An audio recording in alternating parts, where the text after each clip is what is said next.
So, social bonds are communicational relationships and can be observed, and the base of social organisation is delegation of threats.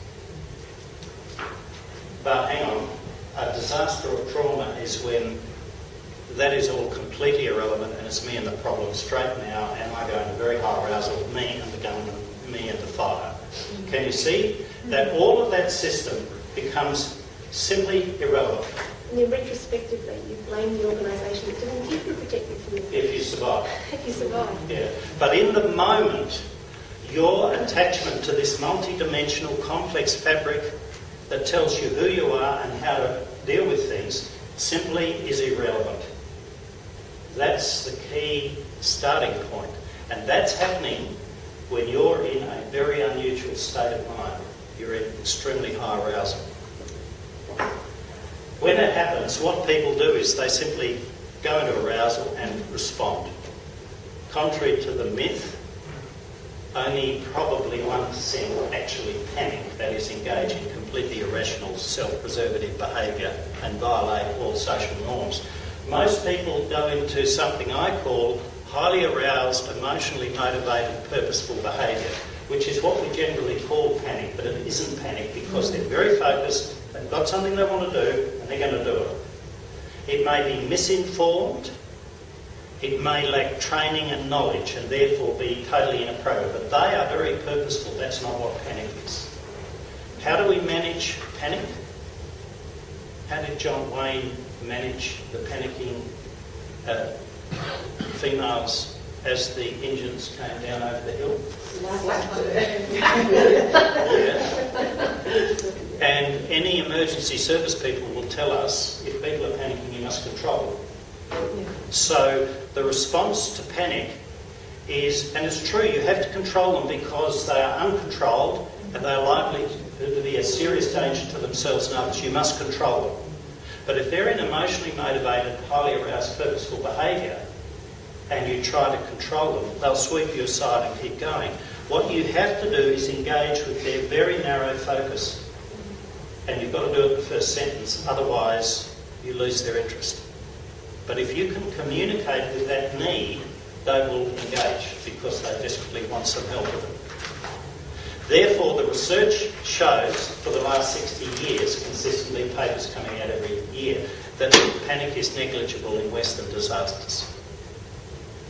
And that where the authorities engage in authoritarian management of the situation, they lose control of the population, who then do what they think, which is usually uninformed, and you get increased casualties.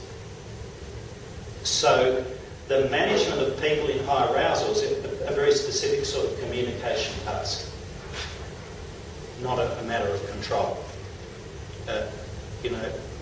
We don't feel the need to obey police if we're not breaking the law. And if there's a bushfire on and they tell us we can't go through there, they're not going to shoot us. We've drive through. But if they try and communicate with us, we might decide it's not such a good idea after. So they come out of this moment and go into recovery mode. Now what we need to look at is what's happening in this moment of impact. Look at communication here. Compare the communication between these people with the communication between people rushing past each other to get lunch in a busy city street. Remember, it's physical. What's happening to communication? What's the focus of their attention? A piece of tarmac 2 metres ahead. Right? Look at the high arousal. Right? Nobody's in relationship with anyone else. Can you see it? Yeah, what are you pointing at? Well, the one at the top to me, they just look like they're... This one? The one on the right. This one? Far right. This one? Oh no, in that one, they're running, they're like, God, Yeah. get out there. Just look, before we move on, just look for a moment here. What's the difference between his face and his face? That's right. And what's the focus, the difference in focus of attention and state of arousal? talking about. The one on the very right to me looks very purposeful.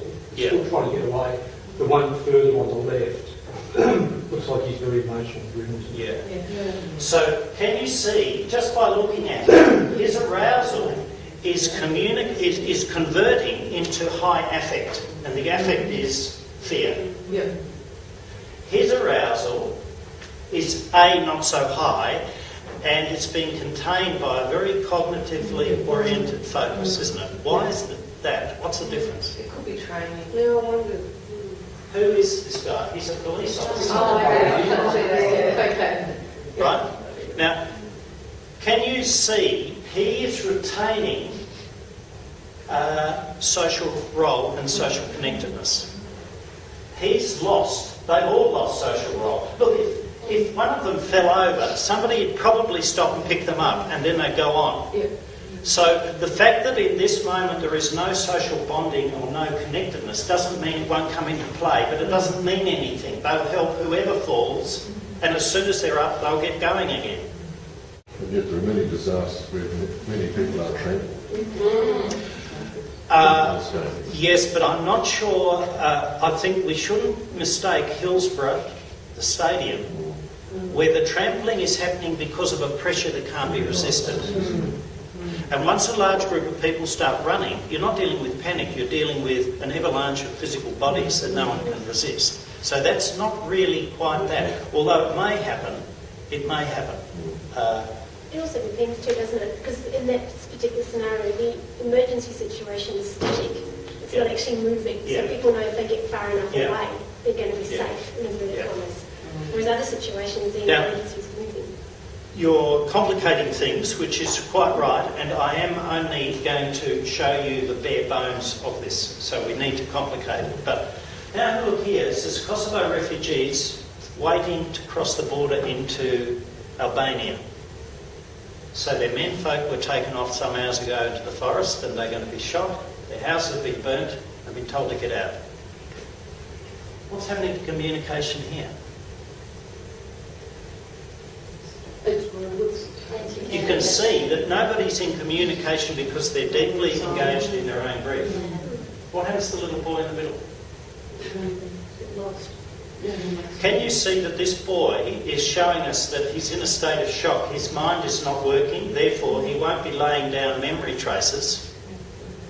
And he probably won't remember this moment unless someone talks to him about it in the next day or so. As an adult, he probably won't remember it. He'll have a narrative from the family, but he won't remember.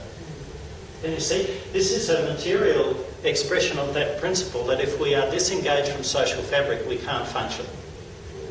And it's a child there, but I think adults won't either. Here, the immensity of the grief. What about this one? Remember the rock concert after the Atlanta Olympic Games when a bomb went off in the rubbish bin? Yeah. That's what Time magazine says this is. And I cut it out thinking, oh, how nice, they're supporting each other. Are they? What shows it to you? They're not in relationship with each other. Are they? They're holding No. They're just Her hand is hanging down. She's not. And if you look at him, he's propped on his... They might have been hugging a minute ago, but in this moment they both receded into their inner worlds. What do you reckon they're focused on there? Self-protection. Making it too complicated. This rubbish bin blew up and left people with half-eaten sandwiches in plastic bags sticking out of their abdomen. Right? Horrific, mutilating injuries. I've got cut out a newspaper string of quotations of what people describe. You know, imagine a rubbish bin, boom, and people have this shrapnel of rubbish penetrating their bodies. Now, so they've seen horrific stuff. They're trying to process the images. Let's not go into the psyche before we process the sensory, because that's where it starts. And that's what we as psychologists need to learn to work with first. Right? Look at the difference. This is after a stab in Quran. She's curled up and she's oriented outside. See, so people go in different directions depending on who they are. So the general principle here is suspension of communicative connectedness.